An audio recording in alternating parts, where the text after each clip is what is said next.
It began with something no one expected. A frail woman, a broken bicycle, and a man who chose to stop. Jake Miller spotted her from the service bay, sitting in the cold with tears frozen to her cheeks. He stepped out to help. From behind, his manager's voice cracked like a whip. "She's not paying. Back to work." Jake didn't budge.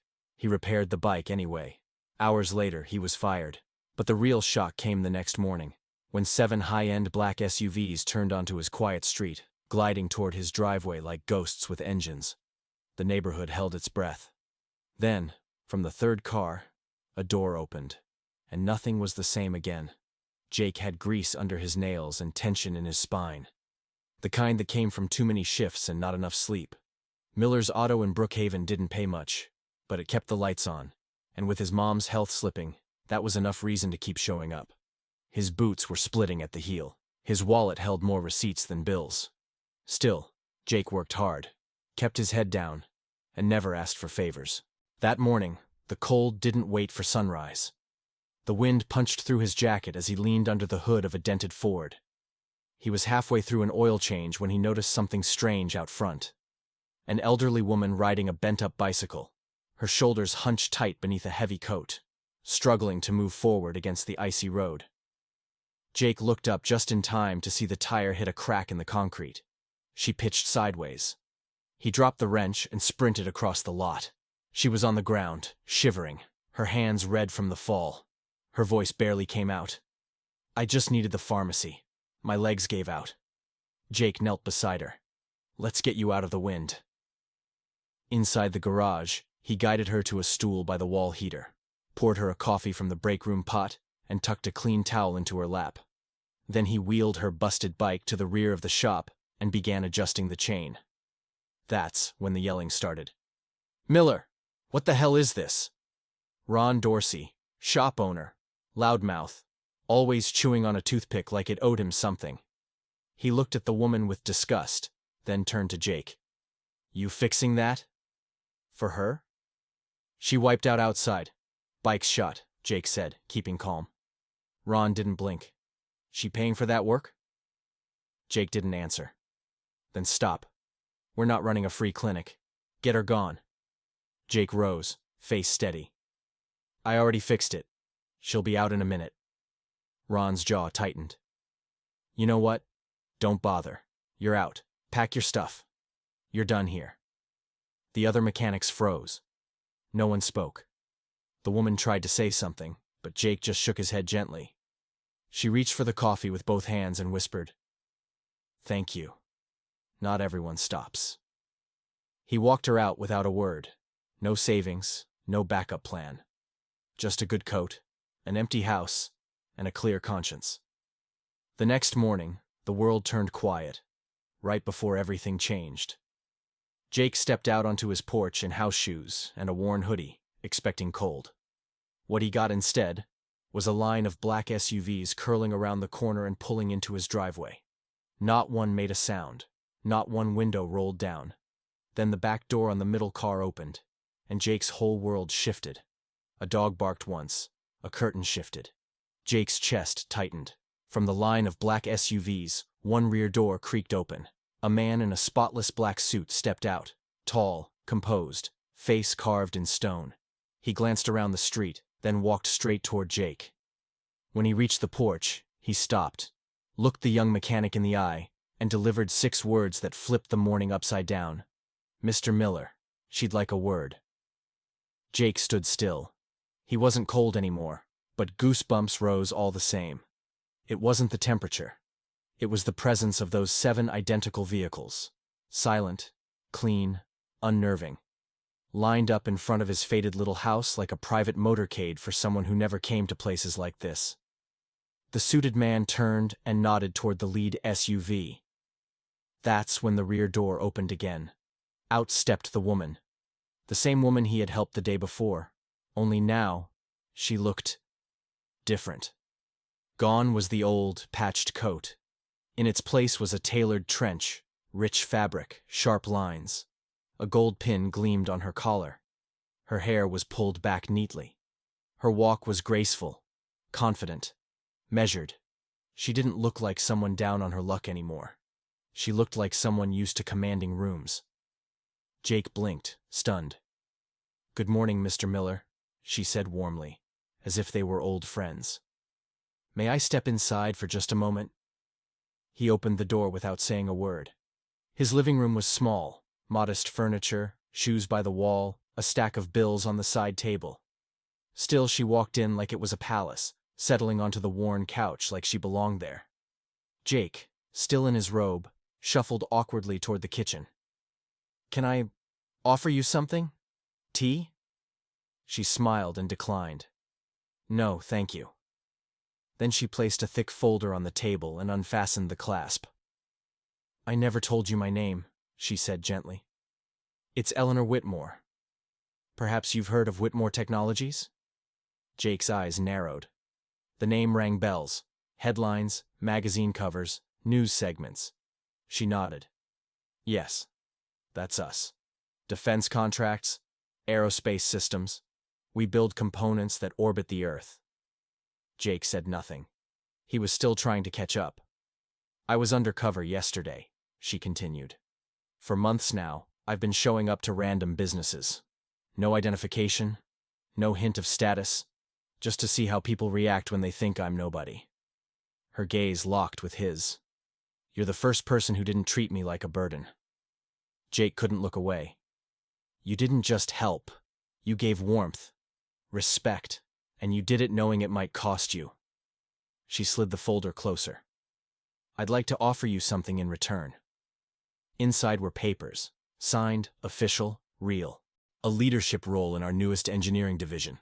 Full relocation package, custom-built workspace, complete benefits, starting salary in the 6 figures. Jake blinked. "Ma'am, I didn't even finish college." She smiled. "That's what impressed me. You didn't learn this from a textbook. You've got hands that think, and values that can't be taught." He tried to speak, but the words jammed behind disbelief. Eleanor stood, buttoned her coat, and looked toward the door. "You have 24 hours to decide," she said, pausing. "But something tells me you already have." She stepped outside. Her security team moved like clockwork. The SUVs waited, quiet, unmoving, until she disappeared behind the tinted glass again. Then they were gone. Jake stood frozen in his living room, still trying to breathe normally. Then, buzz. His phone lit up with message after message from neighbors. What just happened? Did someone famous come to your house? One even attached a blurry photo of the black SUV convoy, lined up like something out of a political thriller. Jake stepped back to the window. For the first time in years, the weight he always carried felt lighter. But he didn't know yet. This was just the beginning. That night, Jake barely slept. His brain raced through every word Eleanor had said, every quiet second between her sentences, and every line in the offer folder she left behind. He had read those pages at least a dozen times. A lead engineering post, a private workspace, a 6-figure paycheck, full relocation. It didn't add up, but the documents were real. He could feel it in the texture of the paper and the confident calm in her voice. Still, it wasn't the money that shook him. It was the way she'd looked at him. Like he mattered. Like he'd always mattered. That one look carried more weight than every handshake he'd ever had with someone who saw him as just the mechanic. Jake had spent years fixing engines in the back of a garage where no one said thank you, where bosses like Mitch barked orders and threw insults like loose bolts. In less than 24 hours, Eleanor Whitmore had stepped into that world and flipped it on its head. At sunrise, Jake walked into the shop one final time. Not as a fired employee, but as a man who now had a choice. He picked up the old wrench he used every day, stared at the bench where he'd sweat through years of frustration, and whispered under his breath, "Thank you." Then he packed a few tools into a small red bag and left. He never planned on coming back. Not after Mitch had embarrassed him in front of the whole crew. Not after decency was treated like weakness. He didn't need that place anymore. When he got home, a sleek black sedan was already waiting by the curb, different from the SUVs. The door opened.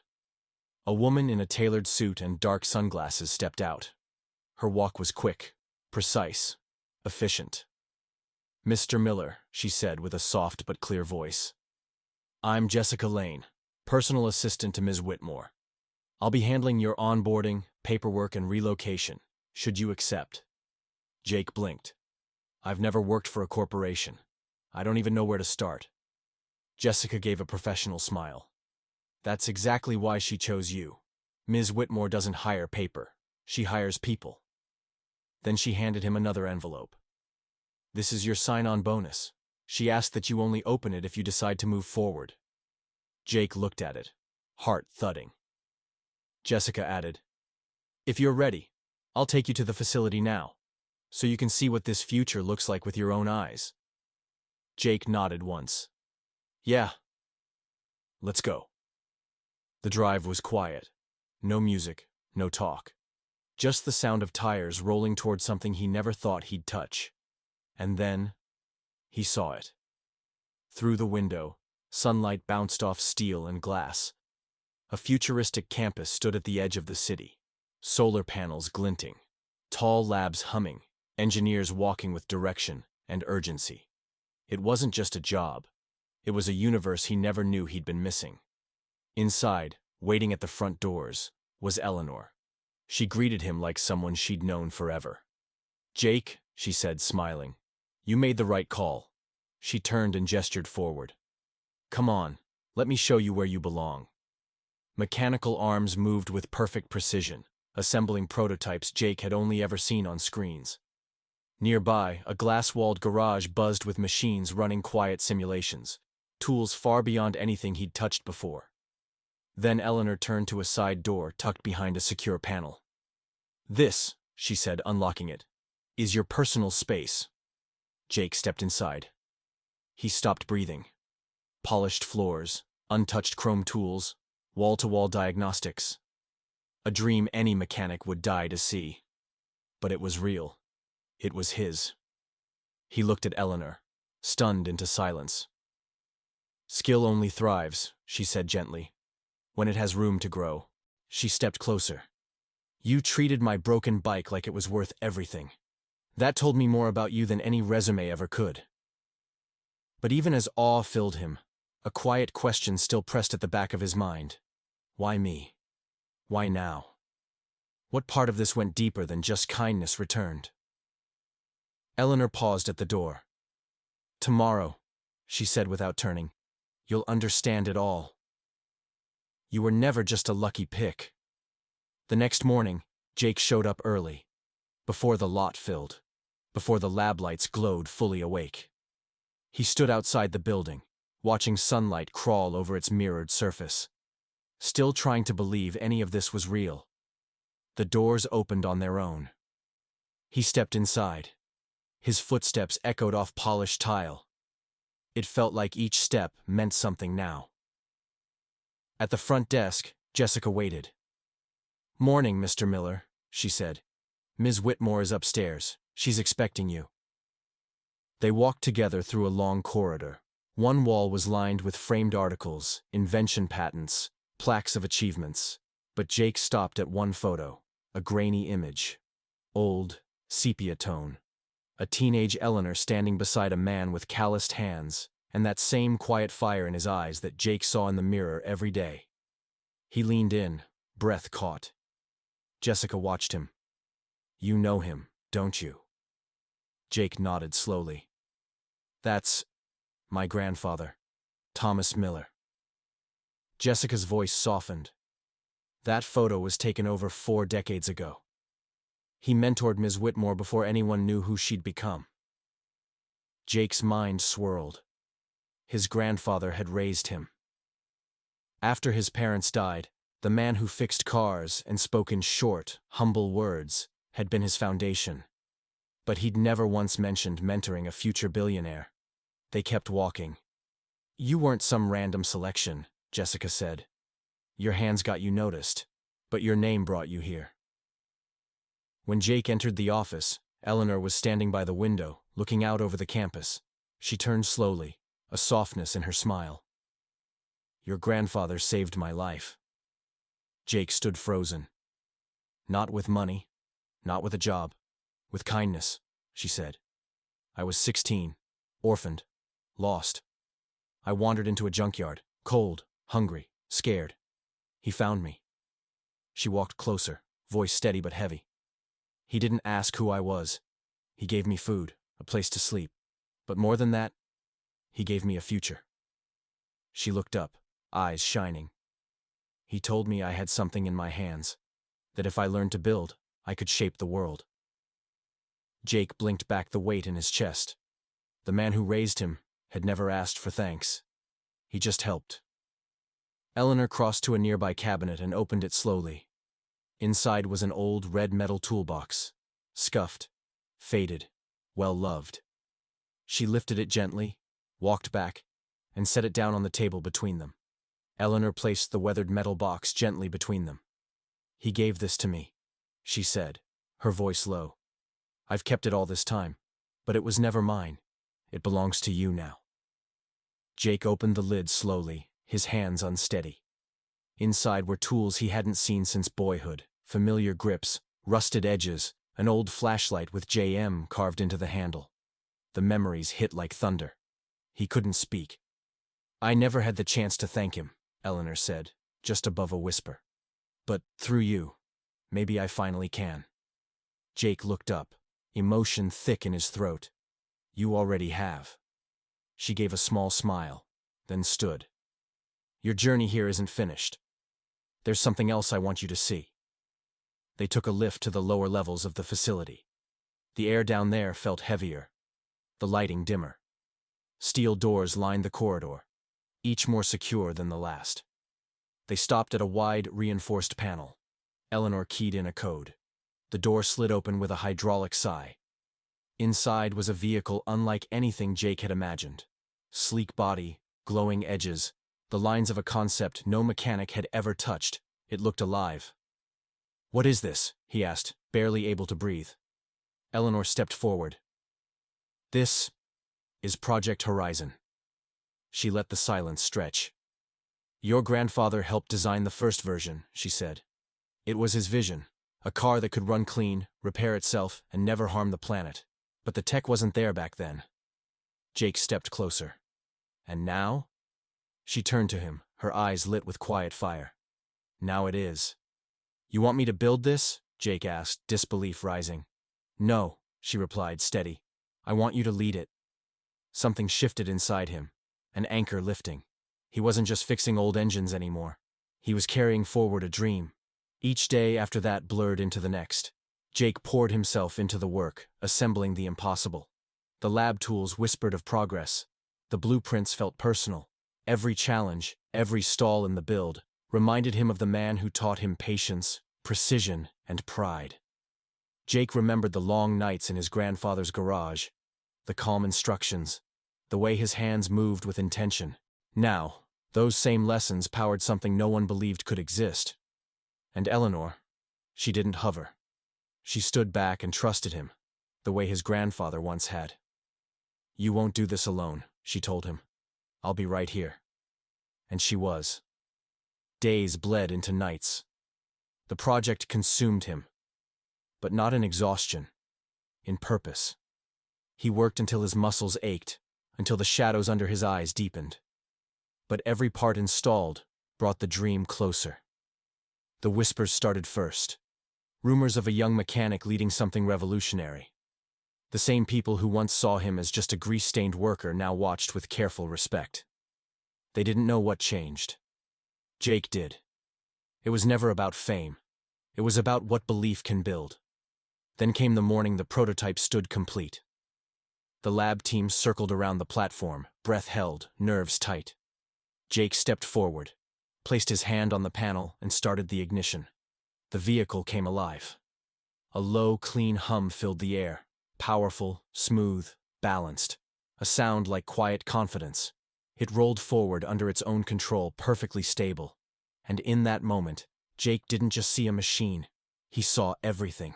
The memory of a grandfather who gave without asking, the kindness to a stranger on a frozen street, the woman who saw value before credentials, and the moment they all converged into something real. Jake's vision blurred. not from failure, from meaning. This wasn't just metal and code.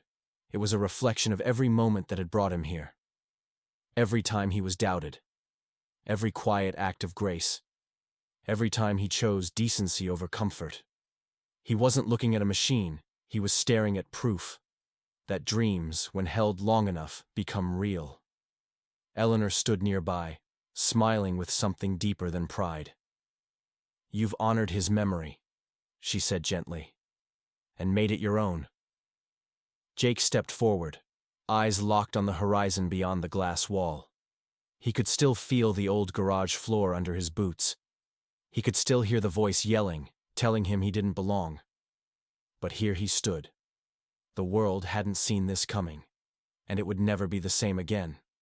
The kindness he'd shown that morning, the faith Eleanor had placed in him, the strength he had carved from hardship, all of it had led here.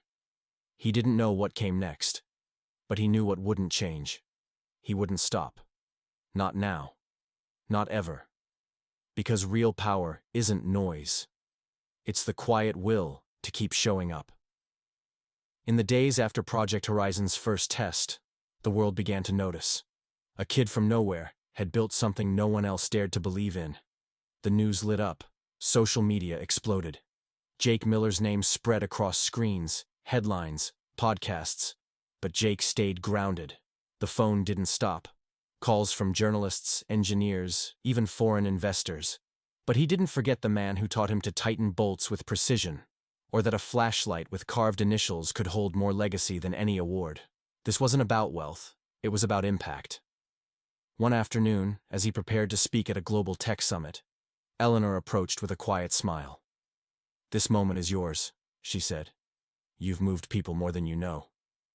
Jake gave a single nod and walked to the stage. The lights were hot, the room massive. But his voice didn't shake. He spoke plainly. About a bike on a frozen street. About getting fired for doing the right thing. About saying yes to a life he never expected. Every sentence landed. Every word echoed. Not because it was perfect, but because it was real. As the applause still hung in the air, a man in a sleek gray suit approached. "Jake Miller?" "Yes, sir." "I'm Marcus Reynolds," he said. "CEO of Summit Grid. We're leading clean energy in 12 countries. We want to take Project Horizon everywhere." Jake's breath caught. Not because of the offer, because he realized something. This all began with a choice. To stop. To care. To act when no one was watching. That evening, Jake stepped outside the facility. The sky was streaked with orange and violet, soft against the silhouette of the machine he helped bring to life. He stood there alone for a moment. Not as a mechanic, but as a man who proved that kindness is never wasted. That belief is louder than doubt. That the strongest legacies aren't passed down. They're built. The journey ahead would be long. There would be setbacks. But Jake Miller was ready. Because true greatness? It's not about the spotlight. It's about rising after every fall. And bringing someone else with you.